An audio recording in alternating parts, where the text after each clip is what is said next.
আমার স্বামী হঠাৎ করেই বদলে গেছিল। সবসময় আলমারির লকারে তালা দিয়ে চাবিটাও নিজের কাছেই রেখে দিত। একদিন আমি যখন ওর পিছু নিলাম, দেখি একটা সুন্দরী মহিলার সাথে ও শপিং মলে দাঁড়িয়ে আছে। আমার বিয়ের 7 বছর হয়ে গেল। আমি আমার স্বামী আর ছেলে মেয়েকে নিয়ে খুব সুখী ছিলাম।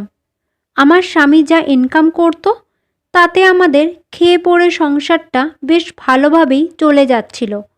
কিন্তু হঠাৎ এমন কিছু হলো যা আমাদের সম্পর্কটাকে একেবারে বদলে দিল। আমি অনিতা, আমার স্বামী অজয়।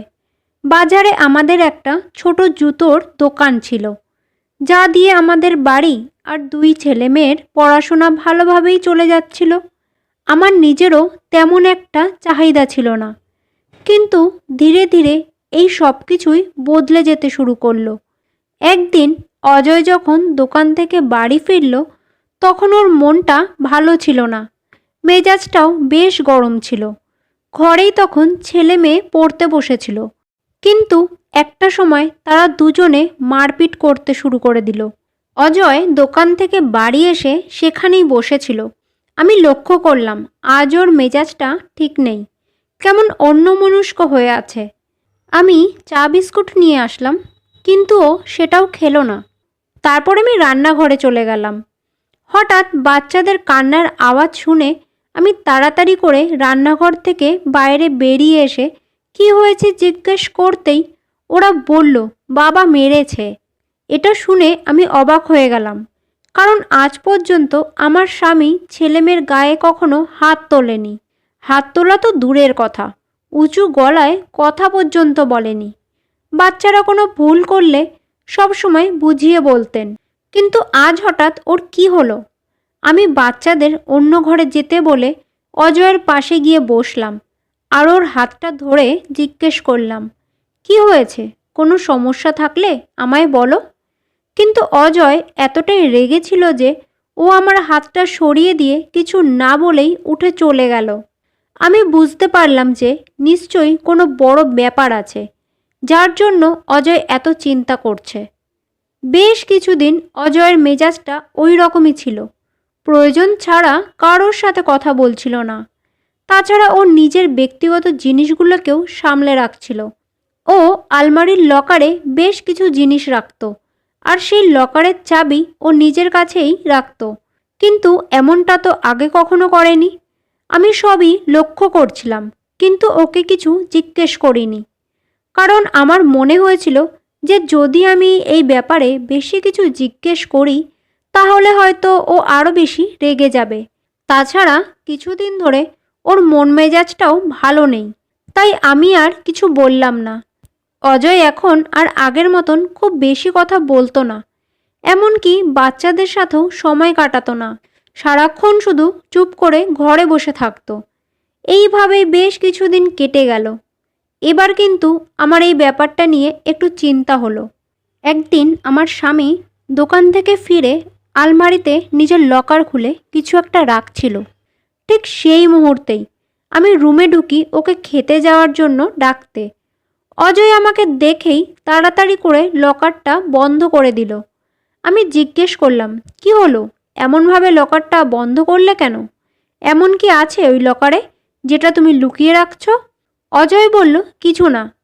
এই বলে ও ঘর থেকে বেরিয়ে গেল। এবার আমার সত্যি খুব চিন্তা হতে শুরু করলো, কারণ আমার স্বামীর আচরণে অনেক পরিবর্তন এসেছে। এইভাবেই দিন কাটতে থাকলো। প্রায় 1 মাস ধরে অজয়ের এই রকম আচরণ চলতে থাকলো। কিন্তু 1 মাস পর হঠাৎ ও আবার আগের মতোই আচরণ করতে শুরু করলো। আগের মতোই ছেলে মেয়ের সঙ্গে কথা বলতে শুরু করলো। এমনকি আগের থেকে আরও বেশি ও বাড়িতে আমাদের সবার সাথে সময় কাটাতে শুরু করলো। আমি এটা দেখে খুশি হলেও আমার মন থেকে সন্দেহটা কিছুতেই যাচ্ছিল না। কেন অজয় এতটা পাল্টে গেছিল তার কারণটা আমি আজও জানতে পারিনি। তবে ধীরে ধীরে সব কিছুই আবার আগের মতন হয়ে গেল।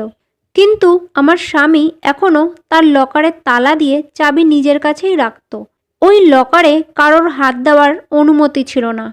আমি ভাবলাম অজয় তো আগের মতোই হয়ে গেছে, হয়তো এই লকারের ব্যাপারেও একদিন ও নিজে থেকেই আমায় সব কিছু বলবে।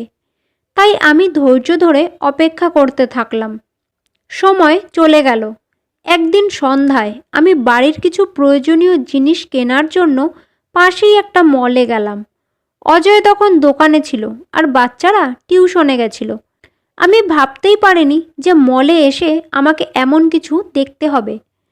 হঠাৎ আমি মলে আমার স্বামীকে দেখলাম। ওর সাথে একটা সুন্দর মহিলাও ছিল। আমি লক্ষ্য করলাম অজয় ওই মহিলাটিকে বেশ কিছু টাকা দিচ্ছে। তাছাড়া ওর হাতে বেশ কিছু প্যাকেটও ছিল। আমি অজয়কে দেখে এমন জায়গায় লুকিয়ে পড়লাম যাতে ওরা আমাকে না দেখতে পারে। আমার স্বামীকে অন্য এক মহিলার সাথে দেখে আমার মনে নানা রকম প্রশ্নের ঝড় উঠতে থাকলো। হয়তো এই অচেনা মহিলার কারণেই আমার স্বামীর মধ্যে এতটা পরিবর্তন এসেছে। আমি কিছু না বলেই বাড়ি ফিরে এলাম। রাতে যখন অজয় বাড়ি ফিরল, আমি ওকে জিজ্ঞেস করলাম, আজ দোকানে বেচাকেনা কেমন হলো? সারাদিন দোকানেই ছিলে নাকি কোথাও গেছিলে? অজয় বলল, না না, দোকানেই ছিলাম। কোথায় আর যাব দোকান ফেলে? আমি জানতাম যে অজয় মিথ্যে বলছে, কারণ আমি ওকে মলে একজন মহিলার সাথে দেখেছি।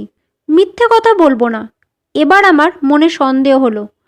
তাই আমি নিজের স্বামীর ওপর নজর রাখতে শুরু করলাম। এরপর থেকেই আমি মাঝে মধ্যে আমার স্বামীর দোকানে চলে যেতাম। ও ঘরে না থাকলে ওর মোবাইলটা চেক করতাম। কিন্তু 1 মাস আমি আমার স্বামীর ওপর নজর রাখার পরেও কিছুই পেলাম না। আমি আমার স্বামীকে ওই মহিলার সাথে দেখা করতেও দেখলাম না। অন্য কিছু তেমন আর চোখেও পড়ল না। কিন্তু 1 মাস পর আমি আবার ওদের দুজনকে একসাথে দেখলাম। আর আজও অজয় ওই মহিলাটিকে টাকা দিচ্ছিল।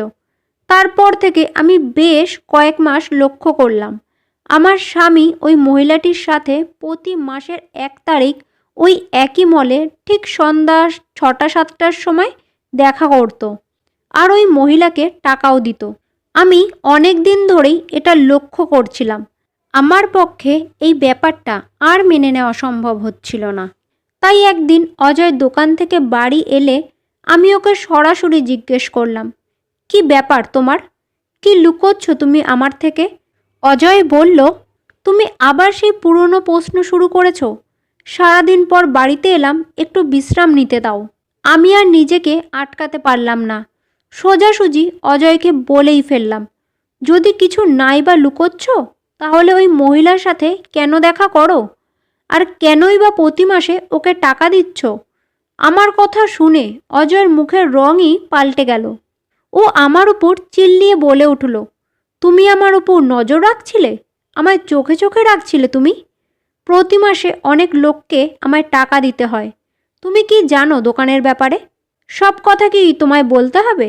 আমি বললাম, দোকানের ব্যাপারটা আমি বেশ ভালোভাবেই জানি। আর এটাও জানি যে এটা দোকানের কাজ ছিল না। আমার কথা শুনে অজয় আরও রেগে গেল। ও চায়ের কাপটা মেঝেতে ফেলে দিয়ে বলল, তোমার যা বোঝার বোঝো, আমার তাতে কিচ্ছু যায় আসে না। এই বলে ও ঘর থেকে বেরিয়ে গেল। তারপর থেকে বেশ কিছুদিন ও আমার সাথে কথা বলেনি। তবে আমার কাছে এখানেই ব্যাপারটা শেষ হয়ে যায়নি। আমি এর পরেও অজয়ের উপর নজর রাখছিলাম, কিন্তু আমি আর ওই মহিলার সাথে অজয়কে দেখতে পেলাম না। হয়তো আমি জেনে গেছি বলে অজয় আর ওখানে দেখা করতে যায় না। ও হয়তো দেখা করার জায়গাটা বদলে দিয়েছে। ওই তালাবন্ধ লকারটাও এখন আমার কাছে অস্বস্তির কারণ হয়ে উঠেছিল। ওই লকারের মধ্যেই অজয় আর ওই মহিলাটির মধ্যে কী সম্পর্ক আছে তার রহস্য লুকিয়েছিল। একদিন পুজোর সময় অজয়ের যখন কাজের খুব চাপ ছিল, ও বেশিরভাগ সময়ই বাড়িতে থাকতো না। সেই সুযোগে আমি আলমারির ওই লকারটা খোলার চেষ্টা করেছিলাম। তবে অনেক চেষ্টার পরেও আমি খুলতে পারিনি। কিন্তু বাড়িতে বাচ্চারা আছে ভেবে আমি আর এই ব্যাপারটা নিয়ে কোনো কথাও তুলিনি। কারণ ছেলেমেয়ে ছোট বয়স থেকে যদি দেখে বাবা মা ঝগড়া করছে, তাহলে ওদের উপর একটা খারাপ প্রভাব পড়বে। দেখতে দেখতে প্রায় 2 বছর হয়ে গেল, কিন্তু হঠাৎ করেই অজয়ের শরীরটা বেশ খারাপ হতে শুরু করলো। প্রায়ই অজয়ের মাথার ডান দিকে ব্যথা হতো আর সাথে অনবরত বমি। ব্যথা এতটাই হতো যে ও বিছানা থেকে উঠতে পারতো না। অনেকবার ডাক্তার দেখানোর কথা বললেও ও আমার কথা শুনতো না। একদিন অজয় আমাকে কিছু না জানিয়েই ভেলোর চলে গেল ডাক্তার দেখাতে। আমার তো খুব চিন্তা হচ্ছিল। 5 দিন পর যখন ও বাড়িতে ফিরল, ওকে দেখে খুব দুর্বল লাগছিল। কি অবস্থা হয়েছে তোমার? কাউকে কিছু না জানিয়ে কোথায় চলে গেছিলে তুমি? আজ তুমি আমাকে সব সত্যি বলবে। এতদিন ধরে কোন রহস্য লুকিয়ে রেখেছো তুমি নিজের লকারে? অজয় কিছু না বলে লকারের চাবিটা আমার হাতে দিল। আমি সাথে সাথে চাবি নিয়ে লকারটা খুললাম। দেখি ওর মধ্যে 2-3টে ফাইল রাখা আছে। আমি ফাইলগুলো বের করে একে একে দেখতে শুরু করলাম। সব কিছু দেখে আমার পায়ের নিচ থেকে মাটি সরে গেল। সেই ফাইলে হাসপাতালের প্রেসক্রিপশন আর বেশ কিছু রিপোর্ট ছিল। আমি জিজ্ঞেস করলাম, এইসব কি? এত বড় অসুখ তোমার, আর তুমি এতদিন আমাকে কিচ্ছু বলনি? অজয় তখন বলল, 3 বছর আগে হঠাৎ আমার মাথার ডান দিকে ব্যথা হতে থাকে। ডাক্তারের কাছে গেলে জানতে পারি আমার ব্রেন টিউমার হয়েছে। অপারেশন করাটা রিস্ক হয়ে যাবে। আমি আর বেশি দিন বাঁচব না। এই খবরটা শুনে আমি একদম ভেঙে পড়েছিলাম। আমি না থাকলে আমার বাচ্চাদের কি হবে? তোমার কি হবে? একদিন দোকানে বসে আমি এইসবই চিন্তা করছিলাম। হঠাৎ দেখি একজন মহিলা ভিক্ষা চাইতে এসেছে, সাথে একটা ছোট বাচ্চা। বাচ্চাটাকে দেখে আমার খুব মায়া হলো। আমি ওনাকে নিজের দোকানে বসিয়ে চা বিস্কুট খেতে দিলাম। তারপর ওনাকে জিজ্ঞেস করলাম, আপনার কি হয়েছে দিদি? দেখে তো আপনাকে বেশ ভালো ঘরেরই মনে হচ্ছে। তাহলে আপনি এইভাবে রাস্তায় রাস্তায় কেন ভিক্ষা করছেন? উনি তখন বললেন, স্বামীর মৃত্যুর পর শ্বশুরবাড়ির সবাই ওনাকে আর ওনার বাচ্চাকে বাড়ি থেকে বের করে দিয়েছেন। ওনার বাচ্চাটাকে দেখে আমার নিজের ছেলেমেয়ের কথা মনে পড়ল। বাবাহারা বাচ্চার যে কি কষ্ট তা আমি বুঝতে পারছিলাম। তারপর থেকেই আমি ওনাকে সাহায্য করার সিদ্ধান্ত নিলাম। ওনাদের থাকা খাওয়ার ব্যবস্থা করলাম।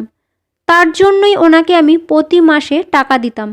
তোমাকে আমি এই ব্যাপারে কিছু বলিনি, কারণ যদি তুমি ব্যাপারটাকে মেনে নিতে না পারো। অজয়ের কথা শুনে আমি ওকে জড়িয়ে ধরে কাঁদতে লাগলাম আর বললাম, আমি তোমাকে কোথাও যেতে দেবো না। তুমি আমাকে ক্ষমা করো। আমি তোমাকে অনেক ভুল বুঝেছি।